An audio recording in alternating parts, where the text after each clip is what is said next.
Buenos dias, buenas tardes, buenas noches, ¿cómo estás? ¿Todo bien? Hoy tenemos más una clase de Clínica 1 donde vamos a charlar a respecto de los síndromes motores. ¿Qué son los síndromes motores? Son básicamente la vía extrapiramidal y la vía piramidal. Entonces, classe sumamente importante porque a partir dessa classe, a próxima que vendria a ser de ACV, nos vai ser a razonar um pouquinho. Hoje, mais que nada, são bastante conceitos, bastante definições, e então temos que sim ou sim saber para a próxima classe ser todo ok. Por favor, mirem essa classe mais de uma vez. Vamos repassar algumas cositas aí de segundo ano, ou seja, de anatomia. Por favor, mire por lo menos uma, duas ou três vezes essa classe. Sumamente importante, há cositas de acá que se van perguntar no exame, tanto no escrito quanto no horário. E bueno, então nós vamos começar com os síndromes motores. Que nós temos que saber de los síndromes motores? Basicamente, por que são importantes? São importantes porque nós vamos estar aí de guarda algum dia e vai chegar um paciente que diz, doutor, não muevo ni mi braço derecho y ni mi pierna derecha. No muevo, estoy así desde cuando me desperté. ¿Qué puede ser? ¿Qué está causando? No sé qué. El paciente muchas de las veces va a llegar así. O el paciente puede venir, no me siento bien, y ahí hacemos, por ejemplo, una maniobra de Mingancini y de Barré, y ahí el paciente tiene alteración de la fuerza motora. Entonces, nosotros vamos a estudiar hoy síndromes motores para ayudar a ese nuestro paciente que nosotros tenemos. Síndromes motores, entonces, son importantes justamente por eso. El paciente viene con una alteración de la fuerza muscular, de la fuerza motora. Las lesiones, ¿sí?, pueden estar ubicadas en diferentes sitios, en diferentes lugares. ¿Cuáles son esos lugares que nosotros podemos tener lesiones que van a alterar la fuerza del paciente, o sea, la motricidad?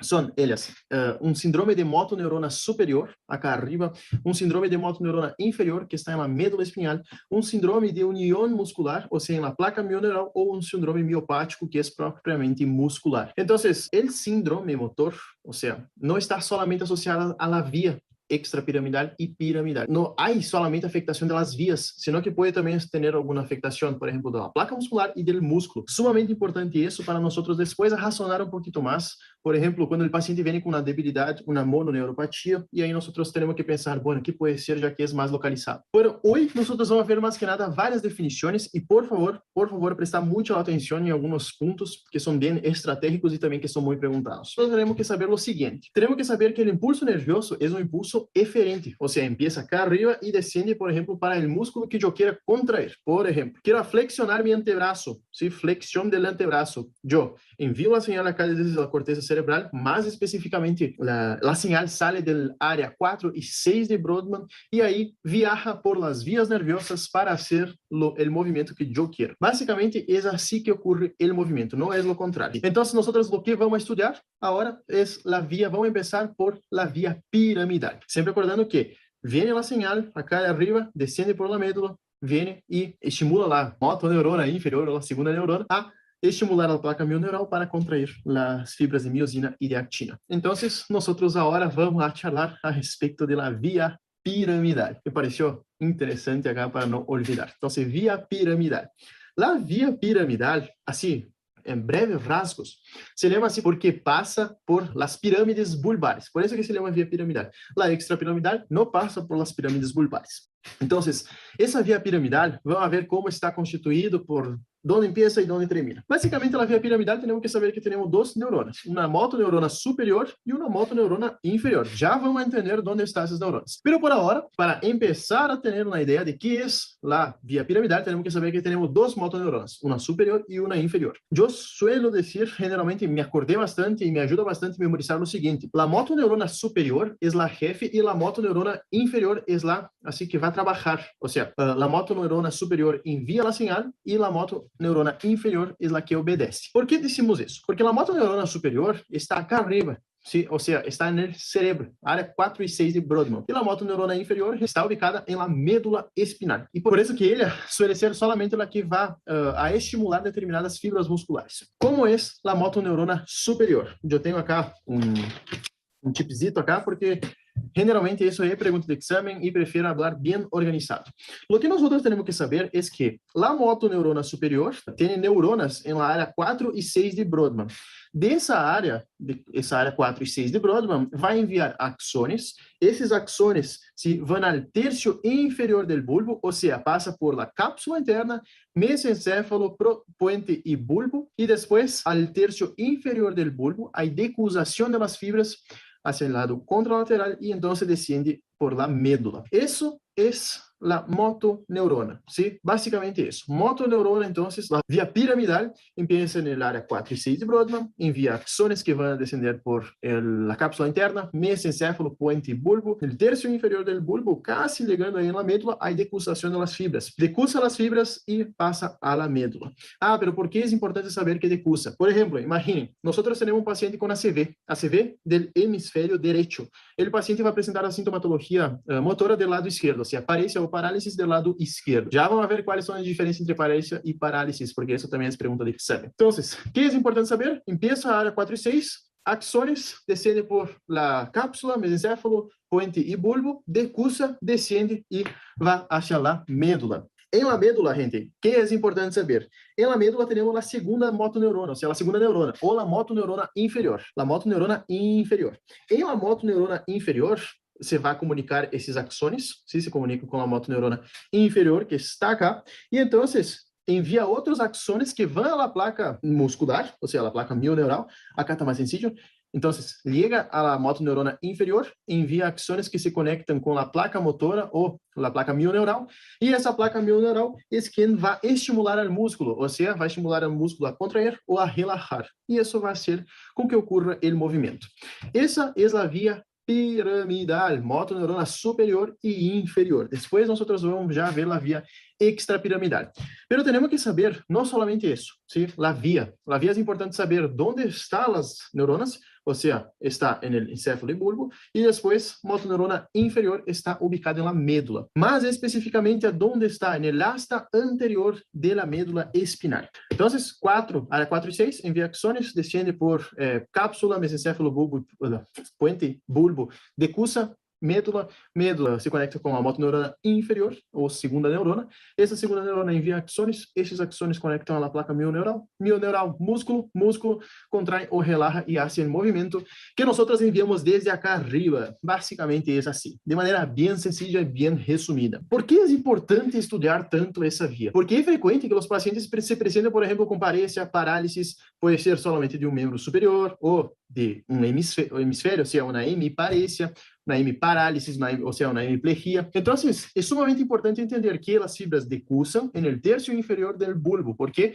por exemplo, vem com a afectação direita, sabemos que, ou seja, afectação dos membros derechos, sabemos que a lesão está do lado izquierdo. O eje básico de la regulação motora. Esse é basicamente como controla como essa motoneurona superior está integrada com outros segmentos de nosso corpo. Por quê? Temos que saber que esse sistema de la via piramidal ou esse sistema córtico-espinal também é a mesma coisa, conecta as áreas motoras primárias. Ou seja, esse sistema está integrado todo lá, motoneurona superior, motoneurona inferior e a unidade motora. Integra esses três para ocorrer, para ser o movimento. Qualquer contracção ou relaxação muscular. Se há lesão em la motoneurona superior, inferior ou em la unidade motora, nós vamos ter uma alteração de la fuerza, ou seja, vamos ter plegia ou paresia. É distinto. Paresia é quando o paciente perde força e plegia é quando já não move mais. Essa é a diferença. Bueno, então, lesão em motoneurona superior, inferior e unidade motora, nós vamos ter pérdida de força. A su vez, quando nós, por exemplo, enviamos uma señal, si, por ejemplo, yo quiero agarrar esa botella. Bueno, imaginen, si yo no tengo coordinación, controle a respecto de la fuerza, de cuánto yo voy a mover el miembro para agarrar esa botella, yo puedo o bater o apretar mucho, si es, por ejemplo, un vidrio, yo quiebro en mi mano. Entonces, tiene que tener regulación, grado, movimiento sinérgico, equilibrado. Entonces, ¿quién controla eso?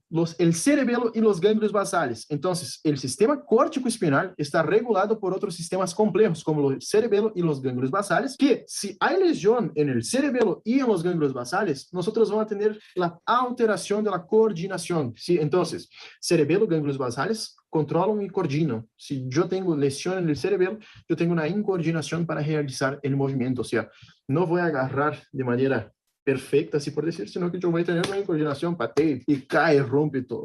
Básicamente es así. Eso es el sistema córtico espinal o la vía piramidal. Une las tres, la motoneurona superior, inferior y unidad motora, y que a su vez está controlado por el cerebelo y los ganglios basales. Si afecta las motoneuronas, pérdida de fuerza, o músculo, pérdida de fuerza.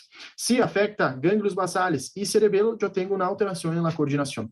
Bien sencillo, bien fácil, yo creo que más que eso, no hay como hacer más sencillo que eso. Nosotros entonces tenemos dos motoneuronas, una superior y una inferior. ¿Y por qué tenemos que diferenciar si la afectación es motoneurona superior o inferior? Básicamente por la ubicación, ¿sí? Motoneurona superior está arriba, o sea, si yo tengo sospecha que el paciente tiene una afectación en la motoneurona superior, voy a pedir un ataque de cerebro. Y si yo tengo indicios, yo tengo características de motoneurona inferior, yo voy a pedir no del cerebro, sino que de la médula espinal. Básicamente es por eso que hay que diferenciar, porque tenemos que saber qué vamos a pedir y a dónde vamos a pedir los estudios de nuestro paciente, si es un ataque, si es una resonancia. Entonces, por eso que tenemos que diferenciar si es superior o inferior. Superior, entonces, vamos a ver si la lesión está en la corteza cerebral o hasta mismo en el bulbo raquídeo, y en la médula espinal nosotros vamos a mirar si hay lesión de la motoneurona inferior. Simple, más que eso, no hay que hacer, ¿sí? Entonces, ¿cuáles son las diferencias que nosotros tenemos que saber cuando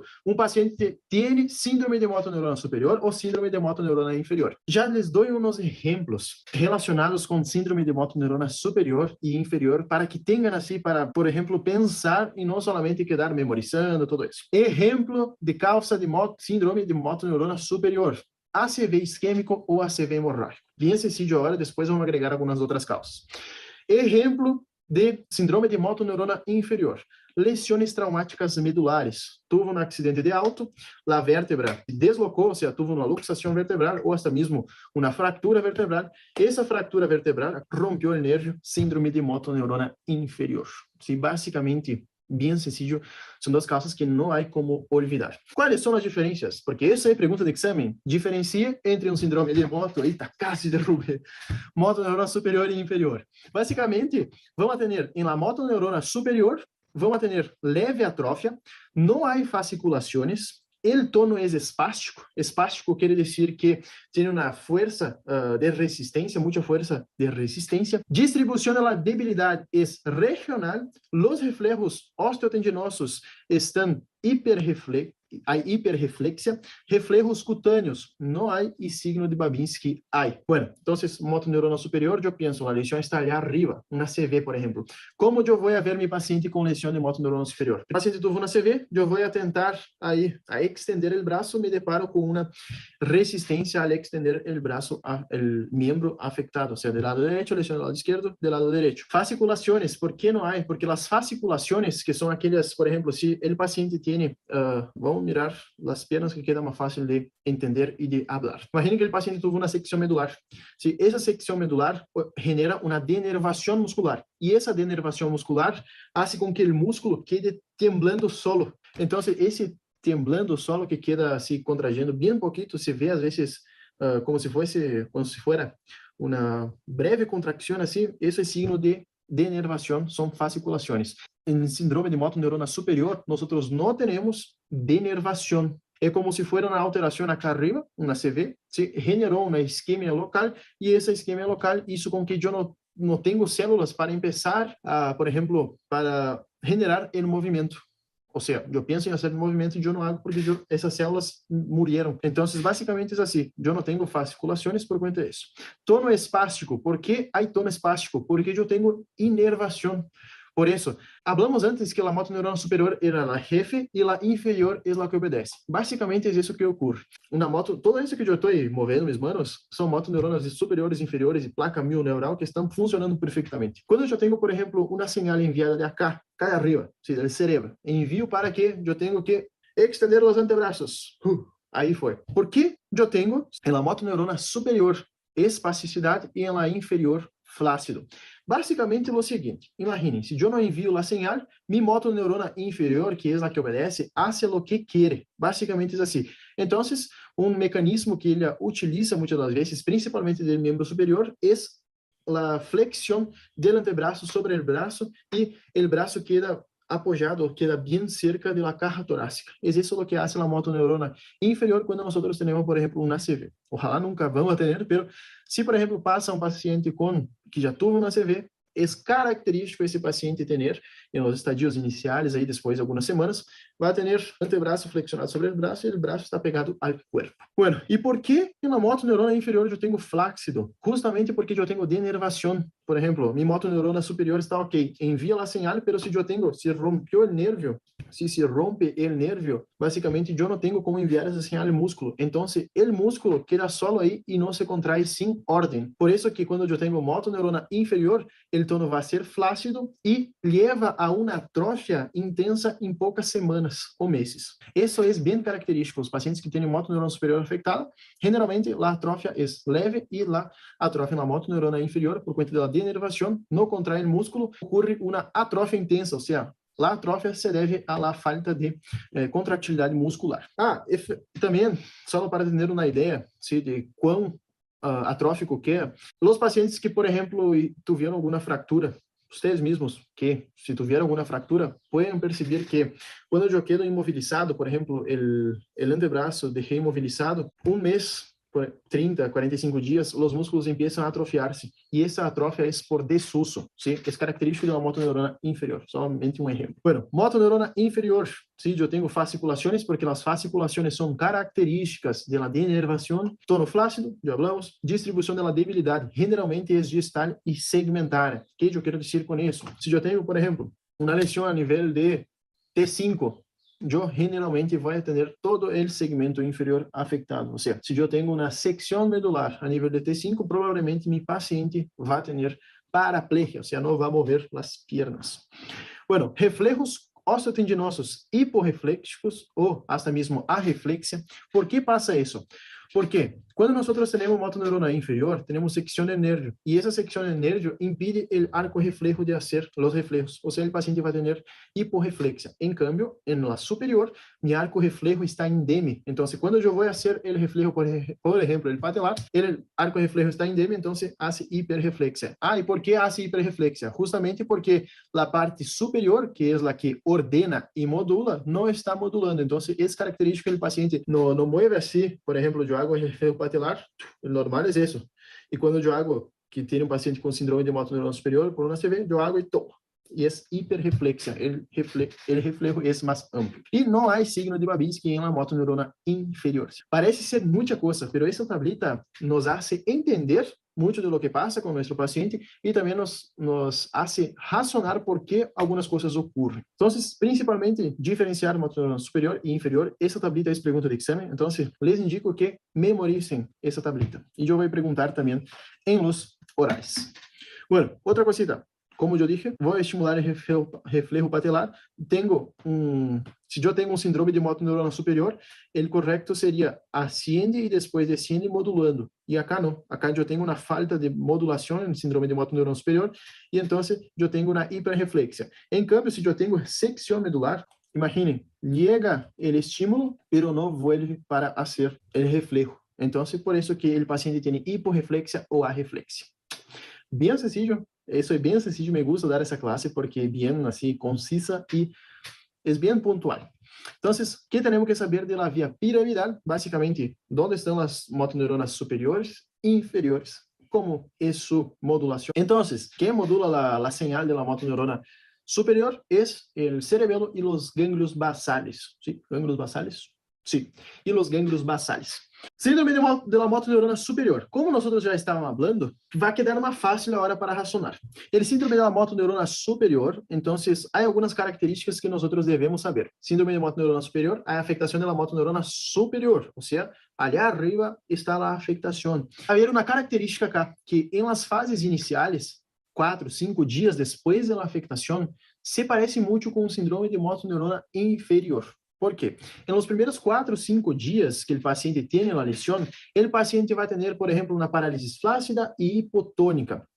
Pero depois de los 5 dias, já toma a lesão característica da motoneurona superior, que é hiperreflexia e espasticidade. Sí, basicamente isso. Primeiros, e isso é sumamente importante, se pergunta no exame, porque, por exemplo, o paciente teve uma CV ayer ou hoje à noite tuve el ACV isquémico, lesionó, por ejemplo, las áreas 4 y 6 de Brodmann, y entonces el paciente en los primeros 5 días, 5, 6 días, va a tener hiporreflexia y flacidez. Después de los 5 días, ahí sí toma las características del propio síndrome de motoneurona superior, que es hiperreflexia y espasticidad. Básicamente eso.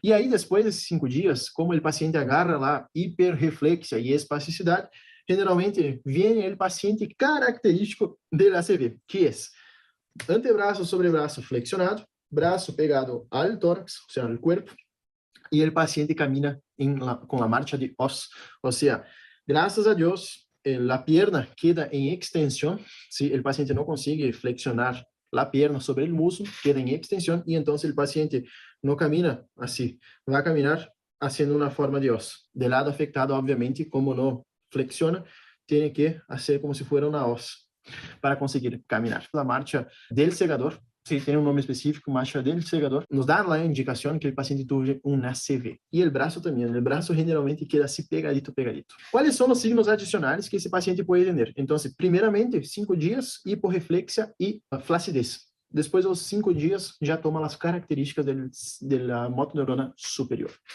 Signos adicionales que esse paciente tem, que nós vimos na tablita, pero agora nós vamos a desarrollar. Bueno, Babinski. ¿Qué es el signo de Babinski? Babinski é basicamente quando nós agarramos uma ponta afilada, um alfiler, dicen, pero com a virome acá, a parte de trás da virome se pode hacer. Nós vamos desde a parte externa del pie del paciente y vamos a corriendo por la parte externa y después vamos cerca de los dedos, rodeando los dedos acá. Sí, rodeando no, sino que pasando cerca de los dedos. Normal es que el pie se contraiga todos los dedos. ¿Sí? Patológico es cuando, por ejemplo, yo tengo extensión del dedo gordo y una leve flexión de los otros dedos. Entonces, el dedo gordo queda extendido, tal cual como está acá, y leve flexión de los otros dedos. Eso es Babinski positivo. ¿Hay Babinski positivo en la motoneurona inferior? No, no hay. En la motoneurona inferior yo tengo hiporreflexia o arreflexia. Entonces, el paciente no tiene Babinski positivo. Ah, pero ¿por qué no tiene? No tiene, y es lo más así característico que debemos saber. Una, porque no tiene el arco reflejo. Y otra, porque no tiene la modulación. Por eso que tiene Babinski. Si tuviera la modulación, todo se contrae, que eso es lo normal. Como no tiene modulación por la motoneurona superior, o sea, por el cerebelo y los ganglios basales, el dedo gordo extiende y leve flexión de los otros dedos. Signo de Hoffman. ¿Qué es el signo de Hoffman? Hoffman es, por ejemplo, cuando nosotros agarramos, ¿sí?, la mano del paciente y empezamos a hacer eso en el dedo, ¿sí? Así, varias veces. El paciente, ¿sí?, empieza a acercar, cada vez que yo hago, él empieza a acercar los dedos índice y el dedo gordo de la mano. Eso es el índice. Signo de Hoffman. Clonos. ¿Qué es el clonos? Yo tengo 3 tipos de clono, de mano, pie y de rótula. ¿Sí? Clonos de rótula, y básicamente son movimientos involuntarios que se dan después que yo estiro un tendón. ¿Sí? Por ejemplo, miren acá, yo estiro y ahí empieza a temblar, así empieza a tener micromovimientos. Clonos de pie, intento flexionar el pie, tal cual como está acá, y el paciente queda como si fuera un flapping, y el clonos de mano es como si fuera el de pie, pero en la mano, queda assim. Esses são signos característicos de síndrome de motoneurona superior. E ocorre porque eu não tenho a modulação do arco reflejo. ¿Sí? Por isso que ocorre. Se eu tiver motoneurona superior indeme, não há clonos nem de rótula, nem de mano, nem de pé. ¿Sí? Basicamente isso. Sincinesias. Sincinesias são aquilo que nós vimos na outra classe, na classe anterior.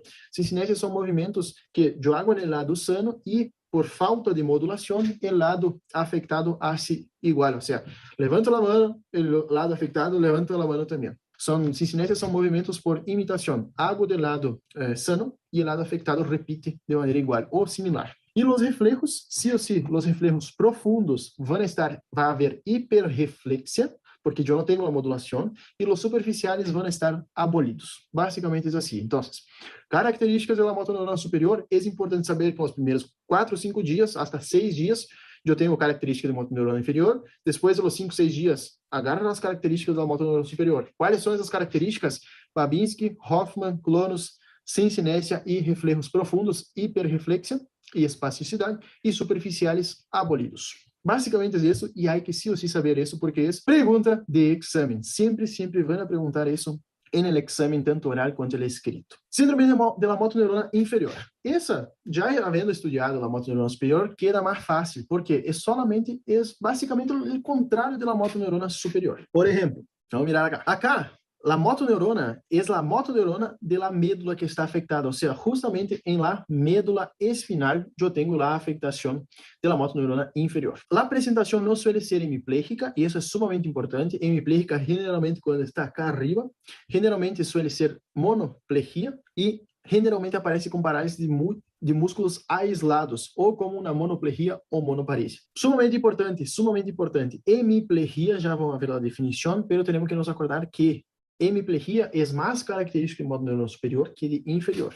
E há uma parálise flácida, porque se eu tenho denervação, não chega o estímulo ni del arco reflejo y ni de la motoneurona superior al músculo. Entonces yo tengo flacidez y esa flacidez al decorrer de las semanas ya lleva a una atrofia por desuso. Los reflejos están abolidos y con el pasar de los días los reflejos siguen abolidos. No es como en motoneurona superior, abolidos los primeros 5 o 6 días y después hiperreflexia. No hay Babinski, no hay clonos, no hay sincinésias y no hay Hoffman. O sea, todo lo que tenía el síndrome de motoneurona superior no hay acá. El motoneurona inferior no tiene nada, justamente porque tenemos una denervación. Entonces, solo para repasar eso, lesión de motoneurona superior y de motoneurona inferior. Motoneurona superior, parálisis espástica, hiperreflexia, Babinski positivo, incremento del tono muscular y atrofia por desuso. Parálisis flácida, motoneurona inferior, parálisis flácida, arreflexia, fasciculações, diminuição do tono muscular e atrofia. A atrofia acá também ocorre por desuso, pero mais por denervação. Basicamente isso é o que há que saber e sim ou sim há que memorizar essas características. Quando eu tenho lesão de ambas motoneuronas? Isso eu pus estrellita porque já foi pergunta en el oral e en el escrito também já entrou. É bem característico entrar, por exemplo, no escrito. Paciente tiene síndrome de motoneurona, dan las características, en los miembros superiores tiene síntoma de motoneurona inferior y en los miembros inferiores tiene síntomas de motoneurona superior. Es característico de una enfermedad. Cuando tiene afectación de ambas motoneuronas, es ela, esclerosis lateral amiotrófica, ¿sí? Afectó el famoso cientista Stephen Hawking, creo que es el nombre del tipo acá. Bueno, la esclerosis lateral amiotrófica, es una enfermedad degenerativa, no se sabe la causa y afecta ambas motoneuronas, mata en pocos años de evolución y generalmente el paciente presenta después de los 50, 60 años. Entonces, el caso clínico típico es el paciente sexo masculino, generalmente sexo masculino nos pone, que tiene síndrome de motoneurona superior en los miembros inferiores y en los miembros superiores síndrome de motoneurona inferior. ¿Cómo yo memoricé ela? Yo memoricé que membros inferiores es lo contrario, entonces motoneurona superior y miembros superiores tiene características de motoneurona inferior. Básicamente así, miren que siempre él tiene los brazos en miembros superiores, tenía siempre los brazos así que no movía generalmente los brazos, tenía flácidos las manos. Se vocês já viram alguma foto dele. Então, ela, enfermedade bem rara, pero que suele entrar em los exámenes. Bueno, hemiplegias agora. As hemiplegias, então, temos que nos acordar que são fundamentalmente transtornos neurológicos do sistema piramidal e generalmente é de motoneurona superior. Monoplegia, paraplegia, generalmente é motoneurona inferior. Então, hemiplegia, nosotros vamos a tener alteraciones de la fuerza porque tenemos los síndromes motores, síndrome piramidal y motoneurona superior e inferior, van a tener afectaciones en la fuerza. Entonces, podemos tener parálisis que puede ser una plejía o una paresia. ¿Cuál es la diferencia? Parálisis es la pérdida de la capacidad de realizar movimiento voluntario. Plejía, hay un defecto motor, no realiza ningún movimiento. Y la paresia es cuando hay disminución de la fuerza muscular. Muchas de las veces, las plejías, las parálisis, pueden presentar como monoplejía, que ahí solo afecta una extremidad, paraplejía, ambos miembros inferiores, por ejemplo, o cuadriplejía o tetraplejía, cuando afecta a los 4 miembros, tanto superiores quanto inferiores.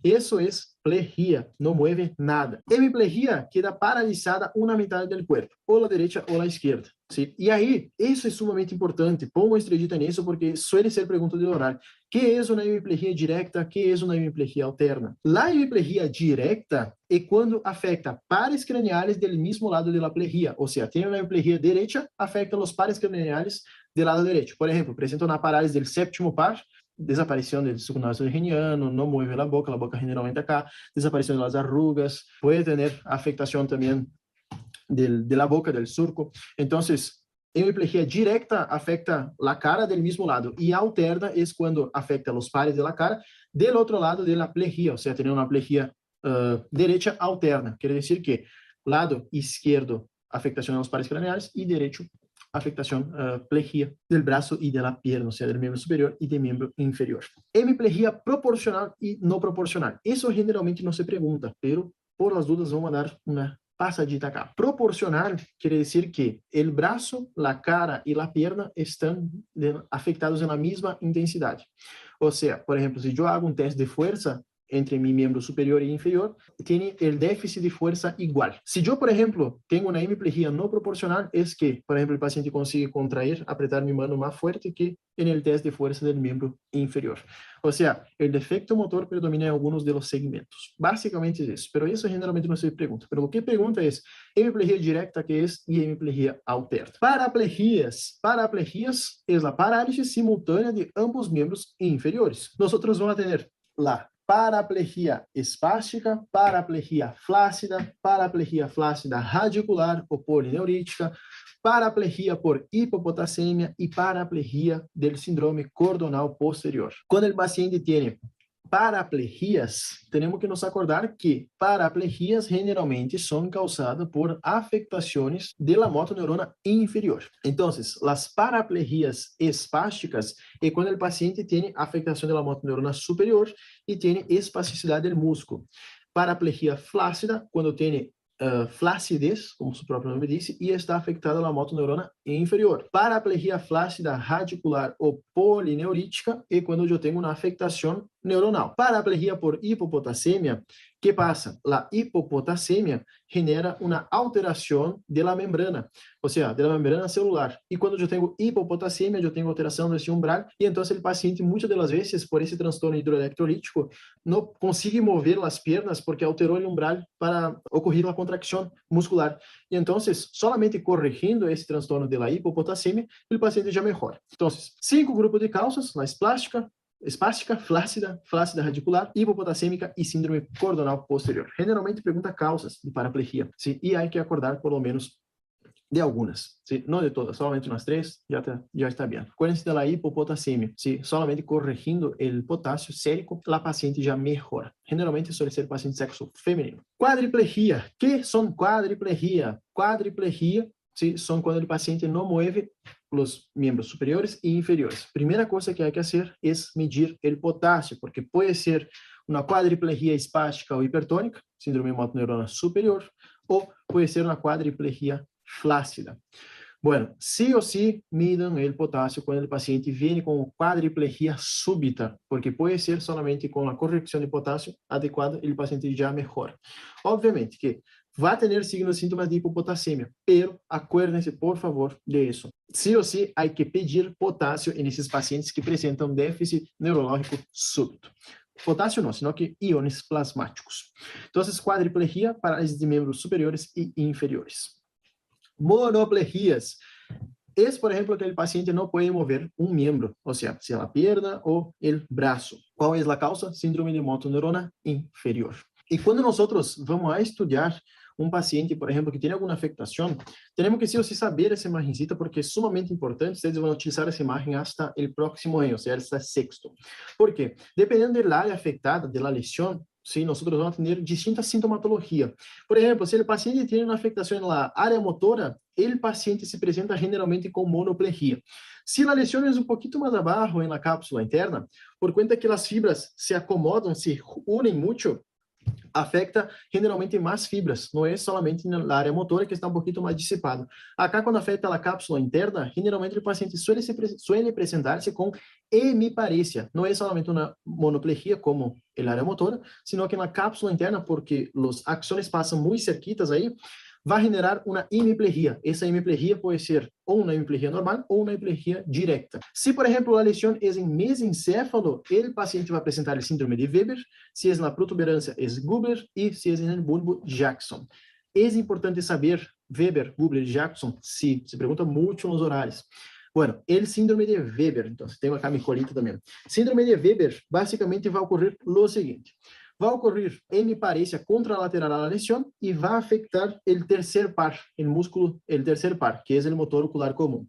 O sea, va a tener, si tiene afectación del tercer par, tiene ptosis palpebral, el ojo va a estar desviado hacia afuera y hacia abajo. Síndrome de Gubler. Síndrome de Gubler va a producir hemiparesia, todas tienen hemiparesia contralateral. Entonces, hemiparesia contralateral, o hemiparesia contralateral, y el síndrome de Gubler, miren acá una cosita, afectó hemicara, ¿sí? Afecta el séptimo par y el sexto par, o sea, si tiene afectación del sexto par, el ojo va a estar desviado hacia adentro, y parálisis del séptimo par, o sea, tiene una hemiplegia alterna, hemiparesia alterna, ¿sí? Síndrome de Jackson, cuando afecta el bulbo, tiene hemiparesia con la afectación de la lengua, del par 12, tiene parálisis de los músculos de la lengua. Entonces, esas son las características que debemos saber. Si afecta el área motora, generalmente en monoparesia, porque los axones ahí están divididos, sí, un poquito más lejos. Si afecta la cápsula interna, y como pasa muy cerquita los axones, afecta varios, entonces puede producir hemiplegias o hemiparesias. Se afecta mesencéfalo, síndrome de Weber, tercer par y hemiplegia.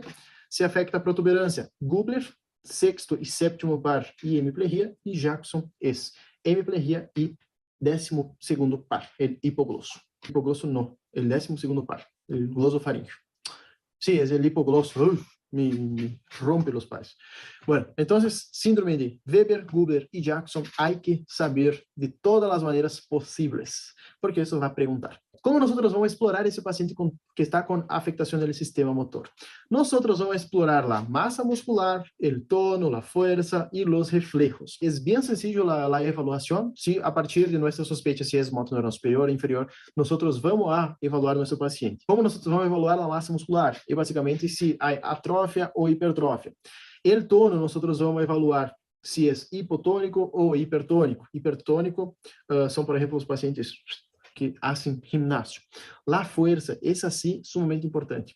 Fuerza es de 0 a 5, donde 5 es la fuerza normal y 0 no tiene ninguna contracción y ni movimiento. Entonces, 5 es fuerza normal. 4, el paciente consigue hacer movimiento contra la resistencia, pero menor que la extremidad contralateral. O sea, tiene, por ejemplo, un ACV izquierdo, tiene hemiplegia o hemiparesia derecha. Yo voy a hacer de ambos lados, sí, la prueba, y entonces el paciente tiene mayor fuerza del lado izquierdo, que es el lado sano, y el lado derecho no consigue tener la misma relación de fuerza. Grado 3, el paciente consigue hacer movimientos contra la gravedad, pero no contra la resistencia. Por ejemplo, ¿qué quiere decir eso? Que el paciente consigue elevar el brazo, pero cuando yo pongo una resistencia, el paciente no consigue mover. Fuerza de segundo grado, el paciente tiene movimiento, pero no contra la gravedad, o sea, es aquel paciente que solo consigue mover así, no consigue vencer, por ejemplo, hacer una flexión contra la gravedad. Grado 1, hay contracción, pero no hay movimiento. Por ejemplo, solo contrae el músculo, pero no mueve, no tiene fuerza suficiente para mover el músculo. Y grado 0, no tiene ninguna contracción, tiene una parálisis completa. Eso es pregunta de Orán, ¿sí? Los grados, cómo evaluamos la fuerza del paciente. Y los reflejos es cuando es 0 y 4 cruces. 0 donde hay arreflexia, una cruz hiporreflexia, 2 cruces reflejos normales, 3 cruces hiperreflexia y 4 cruces es clonos. Sí o sí, esas dos tablitas hay que saber porque se pregunta en los orales, sí o sí. Es más que nada memorización. Ahora vamos entonces para la vía extrapiramidal. Vía piramidal, saber síndrome de motor neuronal superior e inferior, cómo evaluamos la masa, el tono, la fuerza y los reflejos. En la vía extrapiramidal es un poquito más complicadita, pero vamos a tratar de facilitar. La vía extrapiramidal, básicamente, está constituida por los axones que no forman parte de la vía piramidal, o sea, es extrapiramidal, nos pasan por las pirámides bulbares y que descienden desde el encéfalo hacia la médula espinal. Es extrapiramidal porque no pasa sus vías, no pasan al nivel de las pirámides bulbares, que su función es ordenar el impulso para la ejecución de los movimientos involuntarios, o sea, marcha, postura, tono muscular, nivel de alerta y conductas instintivas. La vía piramidal, entonces, su función es marcha, postura, nivel de alerta y conductas instintivas. Está formado por regiones extrapiramidales de la corteza cerebral y por una serie de núcleos subcorticales, que eso es lo más complicado, así como el globo pálido, núcleo talâmico, núcleo vestibular, núcleo rojo. Sí, hay vários tractos acá. ¿Cuál es la función entonces? Facilita o inhibe las reacciones motoras. Básicamente ajusta el movimiento. Entonces, vía piramidal está formada por diversos tractos y no pasa por las pirámides bulbares. Funciones: marcha, postura, tono, nivel de alerta y conductas instintivas. ¿Sí? Entonces, vía extrapiramidal es eso. Generalmente se pregunta vía extrapiramidal. Generalmente solo se está preguntando mucho la vía piramidal, porque la vía extrapiramidal es un poquito más complicada de memorizar, por cuenta de los 5 tractos que hay. Pero básicamente vamos a memorizar solamente lo más importante. Tenemos 5 tractos, y acá quiero que presten bastante atención, porque yo hice un resumen de todo. El tracto rubroespinal, tectoespinal, vestíbulo espinal, retículo espinal y oligoespinal. El rubroespinal se controla las actividades sobre los músculos flexores de los miembros, siendo excitador para las neuronas motoras de ese músculo. El tracto tectoespinal responde al giro de la cabeza ante estímulos auditivos y visuales. O sea, ele vai allá y yo giro la cabeza. Tracto vestíbulo espinal recibe información del sistema labiríntico vía vestibular y cerebelo y estimula las motoneuronas flexoras e inhibe las extensoras. Tracto retículo espinal influye en el movimiento voluntario, actividade refleja e tono muscular. Su función es estimular las motoneuronas extensoras e inhibir las flexoras. Y el tracto oligoespinal es responsable por la coordinación de los movimientos de la cabeza, el cuello y los miembros superiores del lado opuesto. Es dura esa parte. Yo soy bien sincero. Es duro. A veces, eso se pregunta.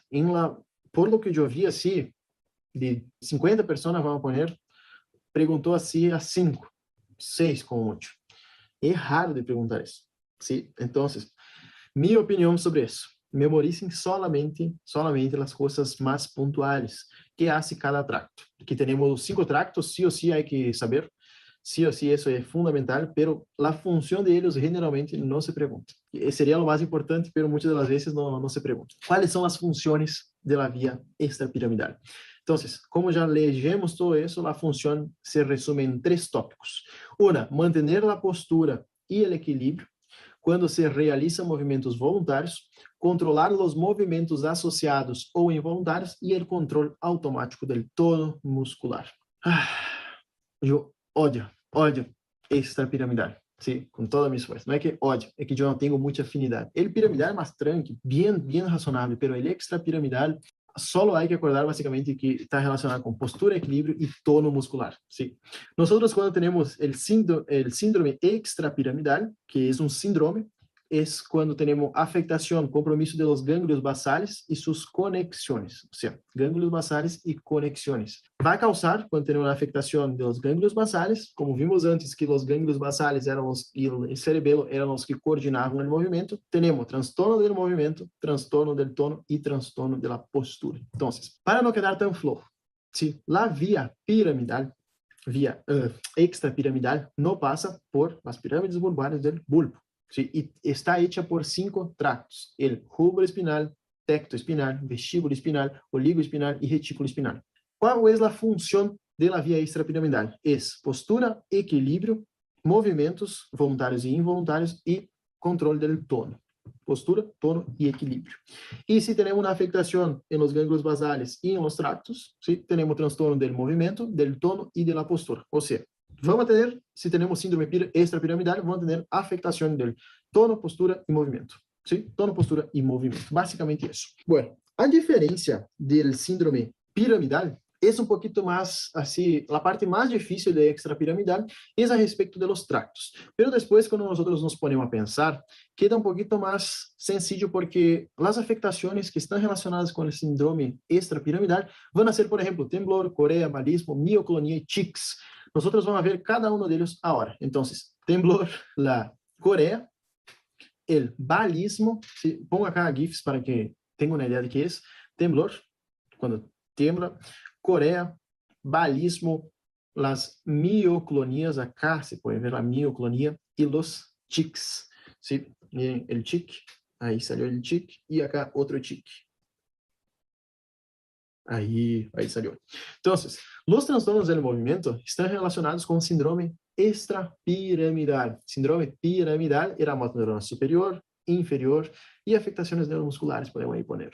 Y el síndrome extrapiramidal van a tener temblor, corea, balismo, mioclonía y tics principalmente. Vamos a cada uno de ellos entonces.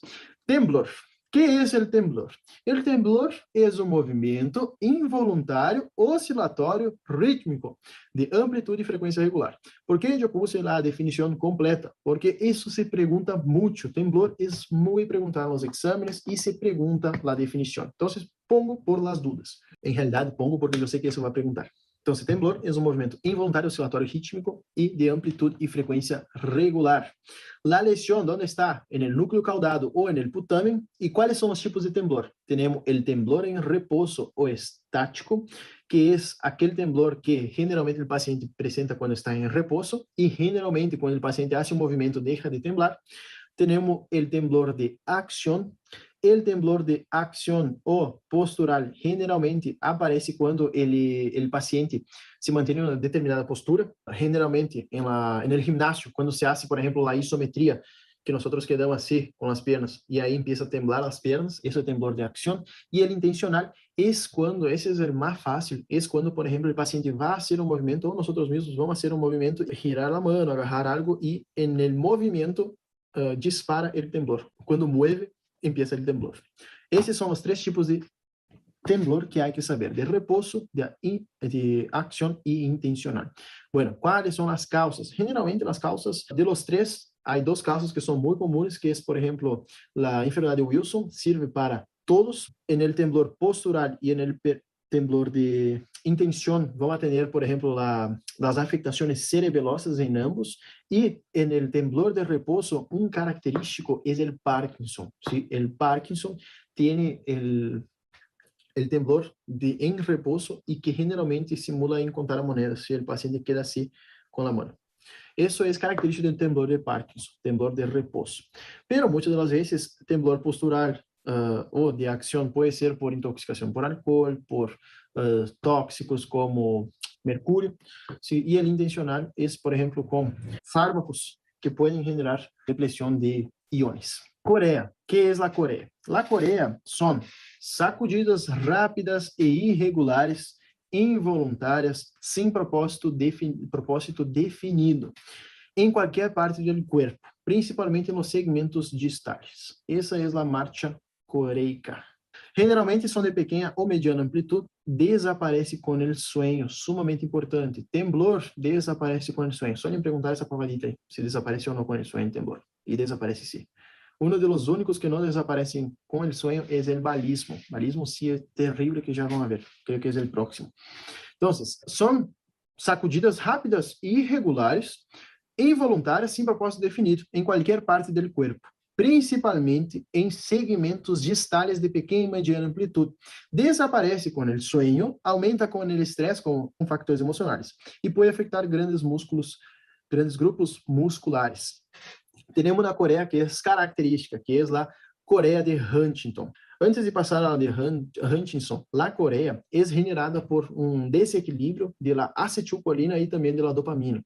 Ou seja, diminui a dopamina e aumenta a acetilcolina. A acetilcolina é estimulatória, genera um desequilíbrio entre ambas e aí o paciente tem afectações por conta dessa diminuição dopaminérgica e aumento da acetilcolina. A Coreia pode ser congênita ou adquirida. A congênita aí, por exemplo, a Coreia de Huntington, e a adquirida vai ser como, por exemplo, Coreia por fármacos, por embaraço, e a Coreia de Sydenham. La de Huntington suele ser pergunta de exame, então vamos a falar a respeito da Coreia de Huntington. Na Coreia de Huntington, temos que saber o seguinte: há pérdida do funcionamento normal das conexões neurais do cérebro. Ou seja, temos uma alteração aí que genera uma falha de comunicação entre as neuronas. Generalmente, esses pacientes com Coreia de Huntington vão a ter a Coreia ao início de sua vida, ou seja, entre niños jóvenes, niños adolescentes, vamos poner aí, e generalmente vão começar com tics, principalmente em momentos de maior agitação. E vão aumentando esses tics hasta que chega a um ponto que essa Coreia de Huntington, o paciente vai ter afectación de la cabeza y de las extremidades junto. O sea, empieza en un punto determinado, generalmente cuando él está haciendo un ejercicio, y después, por ejemplo, jugando, brincando ahí en la calle, ¿sí? Jugando pelota, son progresivos y entonces va a extender la cabeza, al cuello y a las extremidades. Eso es Corea de Huntington. Es una enfermedad neurodegenerativa, neuroprogresiva. Balismo. ¿Qué es el balismo?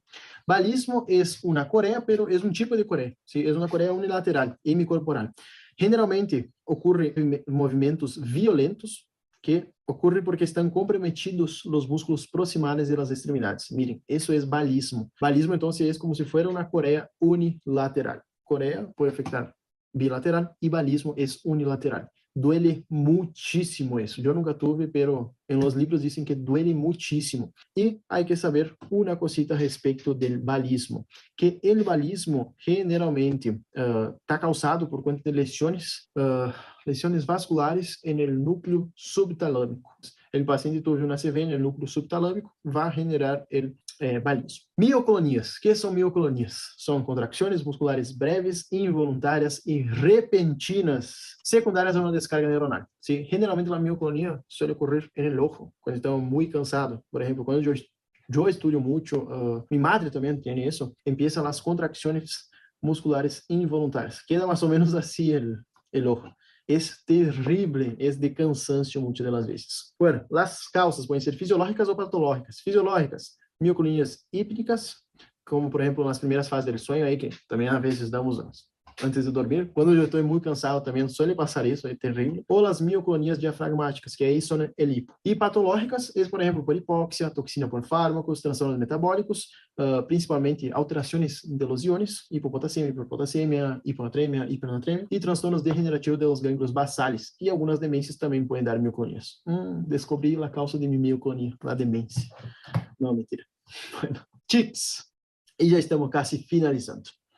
Outra cosita. Mioclonia pode ser focal, segmentária, multifocal e também generalizada. Tics são movimentos anormais involuntários, bruscos e rápidos. Têm falta de ritmo, são violentos e repetitivos, que são suprimidos por la voluntad. Qual é o ponto? São suprimidos por la voluntad, los tics. Pero quando eu someto que el paciente piense en otra cosa, porque el paciente tiene que hacer mucho esfuerzo mental para dejar de hacer el tic. Pero, por ejemplo, si yo pido para él hacer una cuenta de cabeza, el paciente va a hacer la cuenta de cabeza y ahí me sale el tic. Básicamente es así. Tiene como suprimir con la voluntad, sí, o sea, tiene como cesar, pero cuando yo hago el paciente no pensar en eso, que está poniendo toda su energía mental ahí para suprimir el tic, el paciente hace el tic sin querer. Aumenta con el estrés, disminuye con la concentración mental, justo lo que estábamos hablando, y desaparece durante el sueño. Balismo no desaparece durante el sueño, sumamente importante. Bueno, los tics, entonces, pueden ser crónicos o transitorios. Crónicos mayor de 1 año y transitorio menos de 1 año. ¿Y cómo se clasifican los tics? Pueden se clasificar como motores simples, motores complejos, y los vocales como vocales simples y vocales complejos. Motores simples es, por ejemplo, hacer un movimiento, ¿sí? O piscar el ojo, y complejo es, por ejemplo, hacer una vuelta o hacer un movimiento más complejo. Vocales simples es, por ejemplo, un sonido característico, y complejo es, por ejemplo, hablar como el Gilles de la Tourette, que ellos hablan, son tics vocales complejos y motores complejos, que, por ejemplo, el característico, hacen movimientos así. Obviamente que depende de paciente para paciente. Hay una película también bien comparada de Gilles de la Tourette, que es la película Toc Toc. Es así, pongo para si quieren mirar. Es bien interesante la película. No voy a contar toda la historia, pero es a respecto del síndrome de Gilles de la Tourette. Les digo, es una de las mejores películas que yo ya vi en mi vida. Obviamente que no es aquella cosa, pero es muy chistoso, ¿sí? Seguro que les va a gustar. Pero básicamente entonces tenemos tics motores simples, complejos, vocales simples y vocales complejos. Y bueno, entonces, generalmente Gilles de la Tourette empieza cuando el paciente es niño, o sea, empieza al inicio de la vida. Niño ahí por 4 o 5 años empieza los tics y después esos tics van evolucionando. O sea, empieza, por ejemplo, con un motor simple, motor complejo, vocal simple y vocal complejo. Generalmente hay una sumatoria de todo los tics, esos pacientes que tienen síndrome de Gilles de la Tourette. Y bueno, esa fue nuestra clase de hoy. Tratamos de resumir a respecto de síndrome piramidal e síndrome extrapiramidal, acordando sempre que síndrome piramidal fundamentalmente a respeito do movimento, hiporreflexia, arreflexia, hiperreflexia e, ou seja, hiporreflexia e flacidez e hiperreflexia e espasticidade, acordar sempre disso. Quando eu tenho lesão de motoneurona superior e inferior, quando, por exemplo, bem lembrado, bem acordado, anotem, porque isso seguramente vai ser pergunta de exame. Causas de síndrome piramidal, e casi não dije, ¿sí? Acá tenho anotado. Causas de síndrome piramidal, isso sempre é pergunta de exame, só para finalizar a classe. Causas podem ser adquiridas, congênitas. ¿Sí? Dentro de la congênita pode ser uma hemiplegia cerebral congênita, hemiplegia cerebral congênita, é raro. E a adquirida pode ser traumatismos de crânio, lesões vasculares, que aí entraria, por exemplo, lesões por hipertensão, aterosclerose, aneurismas, pode ser também por essas adquiridas podem se classificar em hemorrágicas ou isquêmicas. Hemorrágicas vão ser, por exemplo, hipertensão, aterosclerose e aneurismas.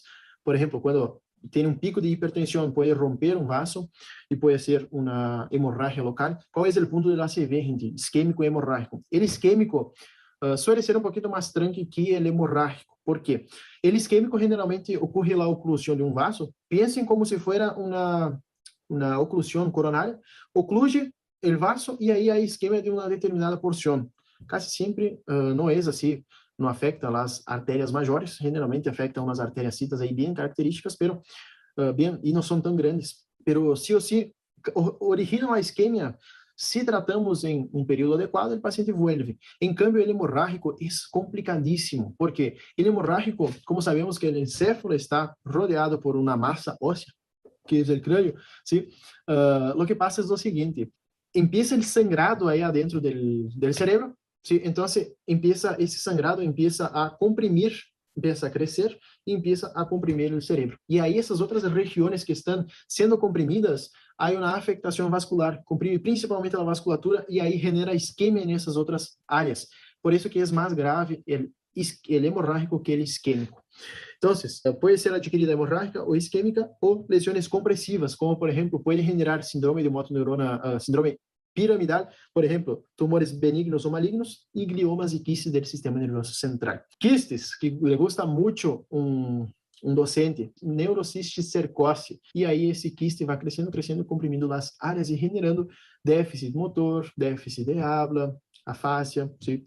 E bom, basicamente isso. Então, quais são as causas de síndrome piramidal? Isso, causas congênitas e adquiridas. E com isso finalizamos essa classe. Graças por tua atenção, muitas bendições e nos vemos na próxima classe. Adiós.